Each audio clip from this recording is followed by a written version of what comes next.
चलिए बच्चे, हम बच्चों में बात कर रहे थे बोर्ड्स मॉडल के बारे में। आज हम बात करेंगे यहाँ पे calculation the energy of first second third boards orbit for the hydrogen atom.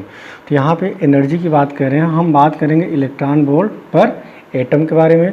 तो एनर्जी का फार्मूला क्या होता है इलेक्ट्रॉन वोल्ट पर एटम में? EN इक्वल होता है -13.6 into Z²/N² electron volt per atom. अब यहाँ पे पूछा गया आपको एनर्जी निकालना किस ऑर्बिट के लिए, फर्स्ट ऑर्बिट के लिए, सेकंड ऑर्बिट के लिए और थर्ड ऑर्बिट। किस एटम के लिए निकालना? Hydrogen atom. तो हाइड्रोजन एटम के लिए हम बात करें तो हाइड्रोजन एटम का एटॉमिक नंबर कितना होता है? 1। किस ऑर्बिट के लिए? n बराबर क्या होगा? 1 के लिए पूछा है, n बराबर 2 और n बराबर 3 के लिए आपको एनर्जी निकालना है। तो कैसे निकालते हैं? अगर n बराबर 1 की बात करें तो energy electron volt per atom में क्या होगा? EN इक्वल हो जाएगा -13.6 इंटू हाइड्रोजन का एटॉमिक नंबर क्या होगा? 1 का स्क्वायर अपान किस ऑर्बिट के लिए? 1 अपान स्क्वायर कैंसिल, कितना आंसर आ जाए? -13.6 इलेक्ट्रॉन वोल्ट पर एटम। चलिए, जब n बराबर 2 के लिए पूछा जाए, n बराबर 2 के लिए, तो n बराबर 2 के लिए आप कैसे निकालेंगे? फार्मूला क्या होगा? -13.6 इंटू एटॉमिक नंबर कितना है? 1 का स्क्वायर अपान 2 का स्क्वायर, कितना आ जाएगा? -13.6 अपान 4। आप डिवाइड करिए, डिवाइड करने में देखिए आपका आंसर कितना आ रहा है। डिवाइड करिए बच्चों आप लोग, डिवाइड करेंगे आएगा आपका 4 इलेक्ट्रॉन वोल्ट पर एटम अब n बराबर 3 के लिए निकालना है, तो n बराबर 3 के लिए आपकी क्या हो जाएगी? -13.6 इंटू 1 का स्क्वायर अपान 3 का स्क्वायर, कितना आ जाएगा? -13.6 अपान 9। आप भाग दीजिए 1.5 electron volt per atom. Simple सा फार्मूला है, इसी फार्मूले पे आपको न्यूमेरिकल सॉल्व करने हैं। क्लियर बच्चों? अब हम बात करने जा रहे हैं, यहाँ तक क्लियर हो गया कि जब इलेक्ट्रॉन वोल्ट पर एटम में पूछे तो आप कैसे निकालेंगे ये फार्मूला। यदि आपसे जूल पर एटम में पूछा गया तो 2.18 इंटू 10⁻18 Z²/N²। और जब आपसे किलो जूल पर मोल में पूछे तो फार्मूला क्या था एनर्जी का? -1312 Z²/N² किलो जूल पर एटम। छोटा आपका रेडियस भी क्लियर हो गया, एनर्जी भी क्लियर हो गया। अब हम बात करने जा रहे हैं, एक एक पॉइंट को समझना। Explanation of atomic spectrum of hydrogen atom. अब हम बात करें क्या कैसे निकालते हैं, तो जैसे हम बात करें ये आपका n ग्राउंड स्टेट है और ये आपका एक्साइटेड स्टेट है। यदि आपका इलेक्ट्रॉन ग्राउंड स्टेट में है तो ये आपका कहलाएगा इनिशियल। जैसे एनर्जी एब्जॉर्ब किया है, आप हीट दिए तो ग्राउंड से किस में गया? एक्साइटेड में गया। फिर क्या होगा? एक्साइटेड से क्या आएगा? ग्राउंड स्टेट में आएगा। तो इनके बीच क्या होगा? एनर्जी डिफरेंस होता है। तो आप डेल्टा ई कैसे निकालते? EF minus EI। EF मतलब फाइनल एनर्जी।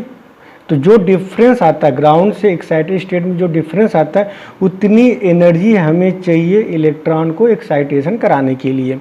जैसे ग्राउंड स्टेट में है तो अब यहाँ पे आपने इसको एनर्जी दिया, किस में चला गया? एक्साइटेड स्टेट में गया। तो इन दोनों के बीच का जो डिफरेंस आता है उसी क्या बोलते हैं? Delta E. तो डेल्टा ई इक्वल क्या हो जाएगा बेटा? EF minus EI। Delta E क्या? Is the difference in energy of two state. मतलब ग्राउंड स्टेट और एक्साइटेड स्टेट के बीच का जो डिफरेंस होता है उसे क्या बोलते हैं? डेल्टा ई। क्लियर? जैसे समझना, यहाँ पे दो सेल हैं, पहला ये आपका पहला ग्राउंड है, ये आपका एक्साइटेड है। जैसे आपने इसको एनर्जी दिया, ग्राउंड से किस में गया? एक्साइटेड स्टेट में गया, फिर ये रिवर्स आ जाता है।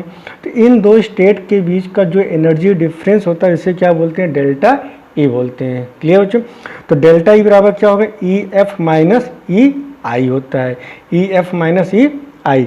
तो डेल्टा ई इक्वल क्या हो जाएगा? डेल्टा एक फार्मूला होता है, डेल्टा ई इक्वल होता है H new. Delta E equal होता है H न्यू।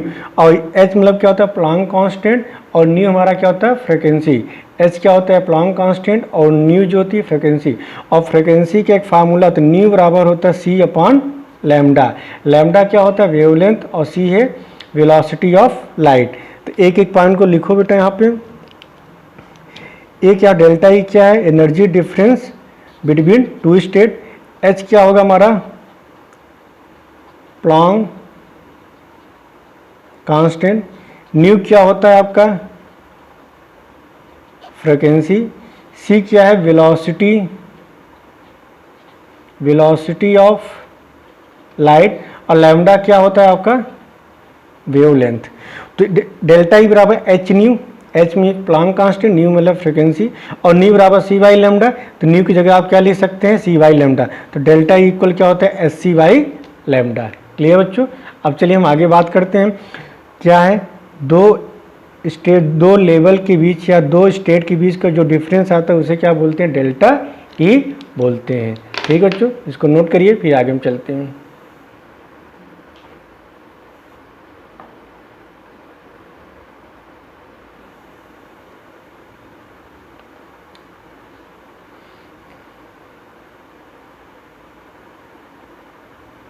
चलिए डेल्टा ई बराबर क्या होगा एच न्यू या S C by lambda. Clear है। अब एच न्यू बराबर क्या होगा डेल्टा ई, तो आप लिख सकते हैं एच न्यू बराबर डेल्टा ई, या न्यू बराबर क्या होगा न्यू बराबर होगा डेल्टा ई अपान एच, और डेल्टा ई बराबर क्या होता है E F minus E I, मतलब final energy minus initial energy upon H. Clear है। एक बार फिर समझो डेल्टा ई बराबर एच न्यू या एच न्यू बराबर डेल्टा ई लिख सकते हैं। तो न्यू मतलब फ्रिक्वेंसी बराबर क्या हो जाएगा डेल्टा ई अपान एच, और डेल्टा ई बराबर क्या होगा ई एफ माइनस ई आई अपान डेल्टा एच। ये क्लियर है। चलिए अब एच न्यू ई बराबर क्या होता है एस सी बाई लेमडा। आप लिख सकते हैं S C by lambda, S C upon lambda equal क्या ई एफ माइनस ई आई। तो वन अपान लेमडा बराबर क्या होगा ई एफ माइनस ई आई अपान एस सी। क्लियर। तो वन अपान लेमडा इक्वल हो जाएगा ई एफ माइनस ई आई अपान S C. अगर आप इसको रिवर्स करेंगे तो लेमडा बराबर हो जाएगा एस सी अपान ई एफ माइनस ई आई हो जाएगा। क्लियर है। तो यहाँ से भी बेटा आपके पेपर में न्यूमेरिकल पूछा जा सकता है। पेपर में प्लैंक कांस्टेंट दिया रहेगा, वेलोसिटी ऑफ लाइट दी रहेगी, फाइनल एनर्जी इनिशियल एनर्जी दिया रहेगा, आपसे लेमडा पूछा जा सकता है, या आपसे फ्रिक्वेंसी पूछी जा सकती है। तो फ्रिक्वेंसी कैसे पूछी जाएगी, फाइनल एनर्जी दिया रहेगा, इनिशियल एनर्जी, प्लैंक कांस्टेंट, यहाँ से आप क्या निकाल लेंगे फ्रिक्वेंसी निकाल लेंगे। तो आपको इस फार्मूले को याद करना है और इस फार्मूले को याद करना है। चलिए अब हम बात करते हैं यहाँ पे calculation for the value of delta E. ये बहुत इंपॉर्टेंट बेटा समझना, फ्रिक्वेंसी और वेवलेंथ। चलिए अगर हम बात करें यहाँ पे जूल पर एटम, तो आपका एनर्जी ई एफ इक्वल क्या लिखेंगे, ई एफ इक्वल लिखेंगे माइनस, देखिए दो स्टेट हैं, पहला दूसरा, ये होगा N1, ये होगा N2, इसे क्या बोलेंगे इनिशियल एनर्जी ई आई, इसे क्या बोलेंगे final energy E F. Ground से किस में गया एक्साइटेड में, ये हुआ ई आई, ये हुआ ई एफ। आपने कितनी एनर्जी दी उसे बोलेंगे डेल्टा ई। क्लियर। ई आई और ई एफ इन दोनों के बीच का जो डिफरेंस आता है उसे क्या बोलते हैं डेल्टा ई। ये हुआ आपका N1, ये हुआ आपका N2। तो फाइनल एनर्जी की बात करेंगे, final energy E F equal क्या हो जाएगा माइनस, फार्मूला बता चुके बेटा 2.18 into 10⁻18 Z square, atomic number same होगा, N2 का स्क्वायर, फाइनल एनर्जी यही होगा N2 का स्क्वायर। इनिशियल क्या होगा minus 2.18 into 10⁻18 Z square upon N1, यहाँ पे N1। क्लियर है। तो डेल्टा ई बराबर क्या हो जाएगा final energy minus initial energy, final energy minus initial energy. तो डेल्टा ई बराबर ई एफ माइनस ई आई। तो ई एफ की वैल्यू क्या है minus 2.18 into 10⁻18 Z square upon N2 square, minus bracket लगाएंगे -2.18 into Z minus 18 Z square upon N one. ये minus minus क्या हो जाएगा, प्लस हो जाएगा। तो आप इधर देखिए माइनस माइनस प्लस हो जाएगा, तो आप इसको लिख सकते हैं 2.18 into 10⁻⁻18 Z square upon N one square minus 2.18 into 10⁻⁻18 Z square upon N two. देखिए माइनस माइनस प्लस हो गया, ए प्लस ए इधर आ गया, माइनस आ गया। क्लियर है? फिर सुनो, ये हुआ है आपका एन वन, ये हुआ एन टू, दोनों के बीच का जो डिफरेंस आता है उसे बोलते हैं डेल्टा ई। ई एफ बराबर -2.18 into 10⁻⁻18 Z square upon N two square.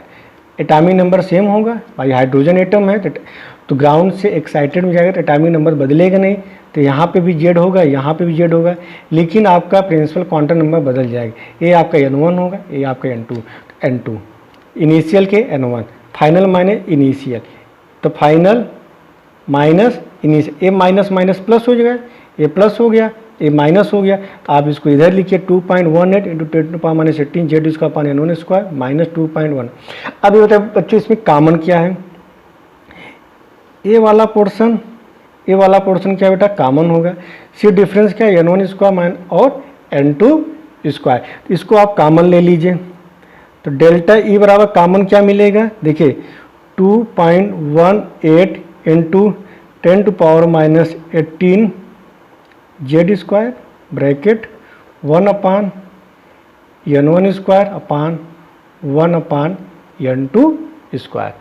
बच्चों इसको नोट करिए, फिर आगे चलते हैं।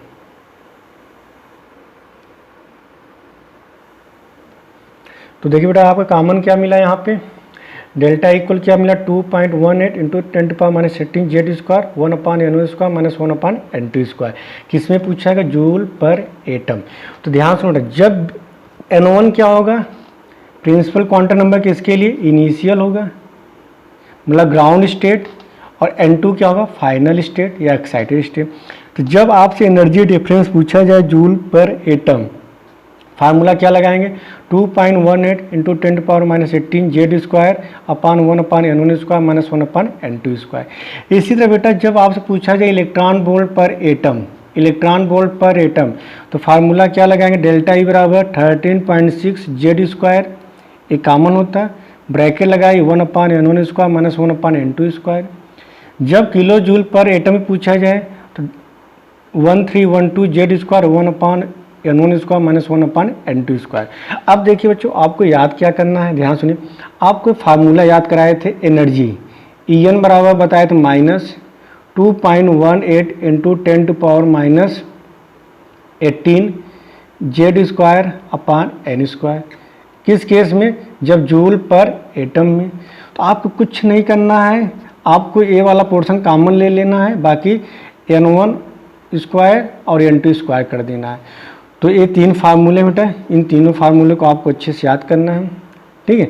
अब हम बात करते हैं डेल्टा ई बराबर क्या होता है, एच न्यू। डेल्टा ई बराबर क्या है, एच न्यू।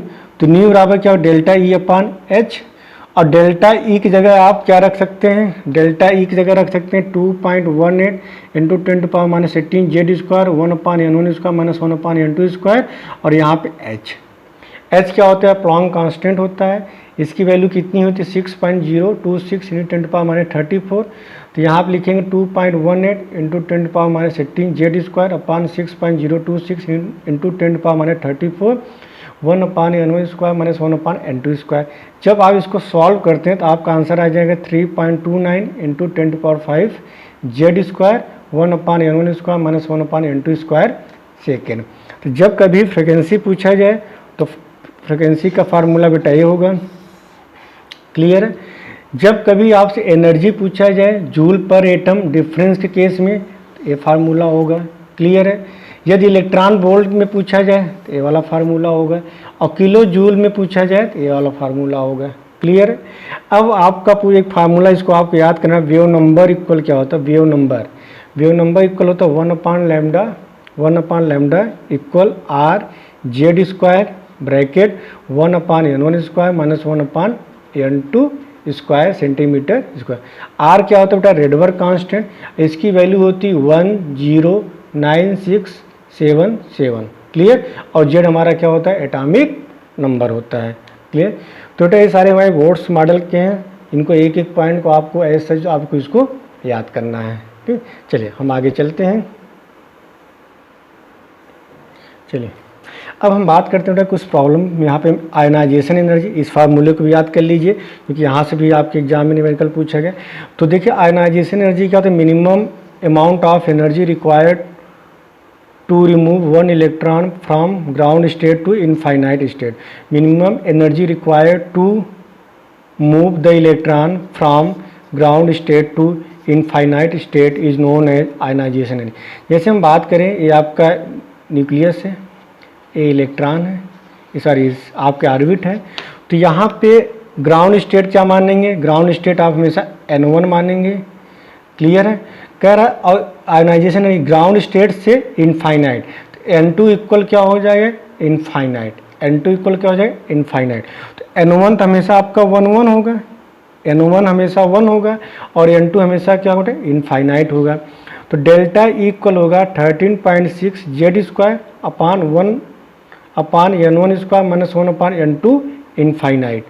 तो डेल्टा इक्वल होता है 30.6 Z² अपान N1 स्क्वायर और N1 हमेशा 1 होगा। तो आपका जो फार्मूला होता है, जब भी आपसे आयनाइजेशन एनर्जी पूछा जाए, आयोनाइजेशन एनर्जी पूछा जाए तो आयोनाइजेशन एनर्जी के 3 फार्मूले हैं। जब इलेक्ट्रॉन वोल्ट पर एटम में पूछे, इलेक्ट्रॉन वोल्ट पर एटम में पूछे तो फार्मूला होगा 13.6 Z²। समझ बेटा। जब पूछे जूल पर एटम में पूछे तो फार्मूला होगा 2.18 इंटू 10⁻⁻18 Z²। और जब किलो जूल पर मोल पूछे तो 1312 Z² होता है। इन तीनों फार्मूलों को बेटा आप याद करिएगा। आयोनाइजेशन एनर्जी का मतलब क्या होता है कि amount of energy required to remove one electron from ground state to infinite state. तो ये N1 तो हमेशा 1 होगा, लेकिन N2 क्या होगा, इनफाइनाइट। और डेल्टा ई बराबर क्या होता है 13.6 इंटू Z² ब्रैकेट 1 अपान N1 स्क्वायर माइनस 1 अपान N2 स्क्वायर। तो N1 की जगह क्या रखेंगे 1, N2 जगह क्या रखेंगे इनफाइनाइट। तो आपके टोटल वैल्यू क्या आ जाएगी 0, और यहाँ पे 1 अपान 1 का स्क्वायर करेंगे 1 आ जाएगा। तो आपका फार्मूला क्या है 13.6 Z² अपान 1 का स्क्वायर, तो वो फार्मूला आ जाएगा 13.6 इंटू Z²। तो जब आपसे इलेक्ट्रॉन वोल्ट पर एटम में आयनाइजेशन एनर्जी पूछा जाए तो आपका जो फार्मूला होगा 13.6 Z² electron volt per atom. लेकिन जब जूल पर एटम में पूछा जाए आपको जो फार्मूला होगा 2.18 इंटू 10⁻⁻18 Z²। किलो जूल पर मोल पूछा जाए तो 1312 Z² किलो जूल पर मोल। चलिए अब यहाँ पे आपसे न्यूमेरिकल पूछा गया है, कैलकुलेट द आयनाइजेशन एनर्जी। ध्यान सुना बच्चों, पूछा गया है calculate the ionisation energy of hydrogen, hydrogen atom, helium atom and lithium ions in electron volt per atom. चलिए हम सबसे पहले हाइड्रोजन एटम की बात करें। किसमें पूछा गया इलेक्ट्रॉन वोल्ट पर एटम। तो आयनाइजेशन एनर्जी का फार्मूला क्या होता है 13.6 into Z² electron volt per atom. तो हाइड्रोजन के लिए बेटा पूछा गया, तो हाइड्रोजन के लिए क्या हो जाएगा 13.6 इंटू हाइड्रोजन का एटॉमिक नंबर कितना होता है 1 का स्क्वायर, कितना आ जाएगा 13.6 electron volt per atom. Helium plus की बात करें तो हीलियम प्लस की अगर बात करें हीलियम प्लस, तो हीलियम प्लस के लिए क्या फार्मूला हो जाएगा 13.6 इंटू जेड, हीलियम का एटॉमिक नंबर कितना होता है 2 का स्क्वायर आ जाएगा 13.6 इंटू 4, कितना आ जाएगा बच्चों, इसका सॉल्व करिए, आ जाएगा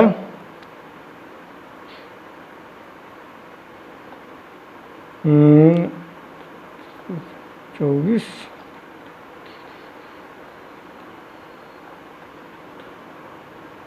54.4 electron volt per atom.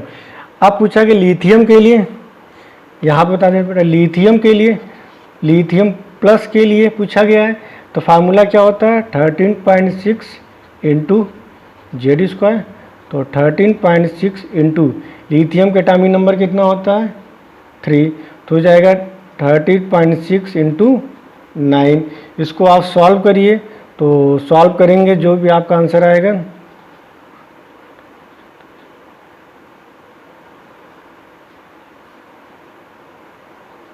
122.4 electron volt per atom, 122.4 electron volt per atom होगा। तो बच्चों आपको सारे फार्मूले समझ में आ गए होंगे। अब एनसीईआरटी की कुछ प्रॉब्लम करा देते हैं।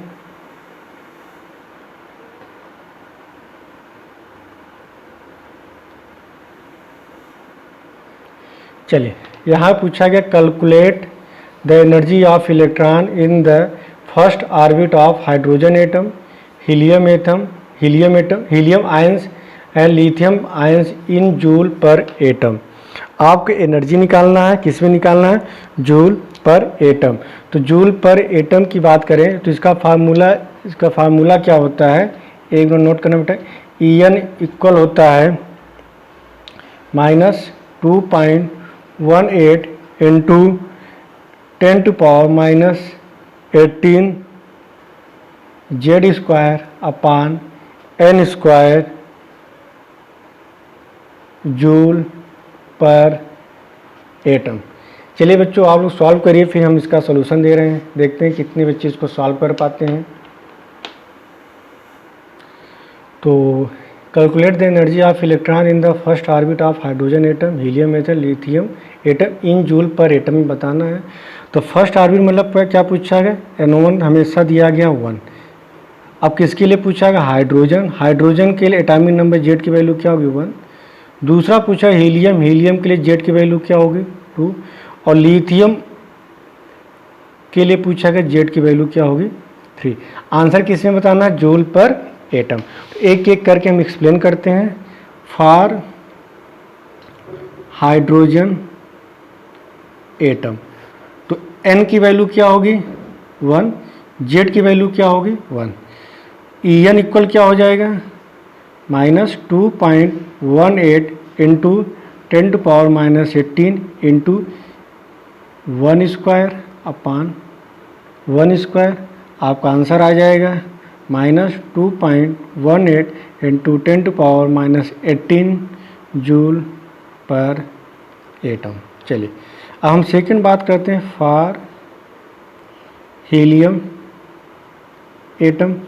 तो हीलियम के लिए N की वैल्यू तो बेटा 1 होगा और Z की वैल्यू क्या होगा? 2। फार्मूले में नोट करिए, En इक्वल हो जाए -2.18 इंटू 10⁻⁻18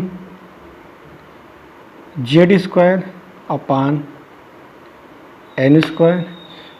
यहाँ पे आपको हो जाएगा -2.18 इंटू 10⁻⁻18 इंटू जेड की वैल्यू क्या होगा बेटा? 2 का स्क्वायर अपान 1 का स्क्वायर।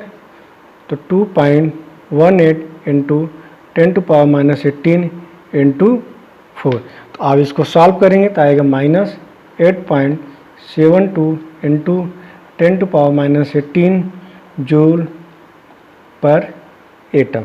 चलिए लिथियम के लिए पूछा गया है, तो लिथियम आयंस के लिए N की वैल्यू तो 1 होगा, Z की वैल्यू क्या होगा?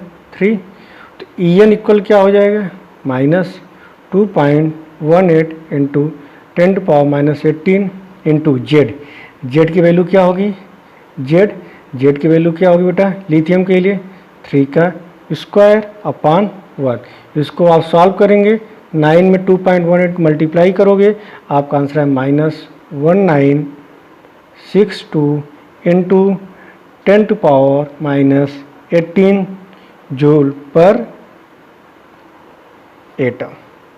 क्लियर? चलिए यहाँ तो बच्चों क्लियर। अब हम बात करते हैं सेकंड प्रॉब्लम के बारे में एनसीईआरटी के। चलिए ये आपका सेकंड प्रॉब्लम है बच्चों, एनसीईआरटी का है। पूछा calculate the radius of first orbit of helium plus and second orbit of lithium 2+। ठीक है, तो एक एक पॉइंट को समझना बेटा। आपसे जो पूछा गया है calculate the radius of first orbit of helium plus and second orbit of lithium 2+। Ions. अब एक एक प्रॉब्लम बेटा समझना, जहाँ पे भी डाउट हो आप पूछिएगा। किसमें बताना है आपको? पिको मीटर में आपको आंसर देना है। चलिए, अब रेडियस का फार्मूला क्या होता है पिकोमीटर में? तो रेडियस का फार्मूला मैंने आपको बताया था, जब पिकोमीटर में पूछा जाए तो 52.9 into N square upon Z. किसमें आपको आंसर देना है? पिकोमीटर में। क्लियर? अब देखिए पूछा गया first orbit of helium and second orbit of lithium. तो सबसे पहले हम हीलियम की बात करें, हीलियम प्लस।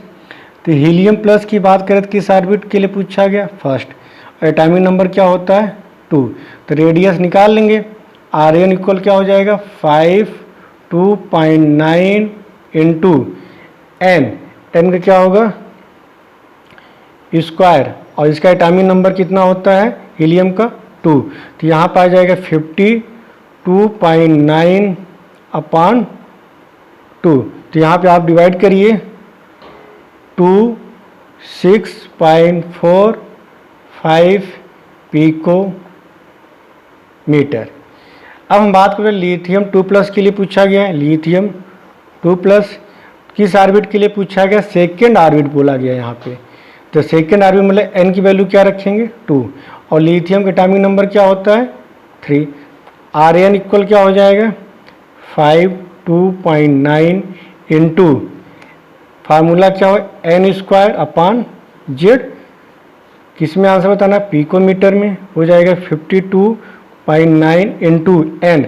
एन की वैल्यू क्या होगा? 2 का स्क्वायर अपान एटॉमिक नंबर क्या होगा? 3। तो आप इसको सॉल्व करिए, कितना है बेटा? 52.9 इंटू 4/3।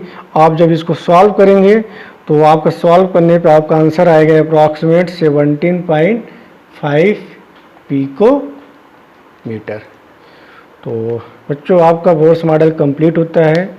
आप एनसीईआरटी के सारे प्रॉब्लम को सॉल्व करिए, और जो भी डाउट हो आप हमसे डाउट पूछिए, क्योंकि आपके पास टाइम कम है, हमारे पास टाइम कम है, क्योंकि आपका 21 से एग्ज़ाम शुरू हो रहा है। तो हमें कोशिश करना है कि आपका सिलेबस जल्दी से जल्दी इसको हम कंप्लीट करा दें। तो आज के लिए इतना है बच्चों, थैंक यू। अब कल हम बात करेंगे सेकंड टॉपिक के बारे में। आप एनसीईआरटी के सारे प्रॉब्लम को सॉल्व करिए, आपको कुछ हम एक्सरसाइज भी देंगे, कुछ प्रॉब्लम देंगे, आप उसको सॉल्व करिए। इसका जो भी कन्फ्यूजन हो आप अपना कन्फ्यूजन हमसे पूछें।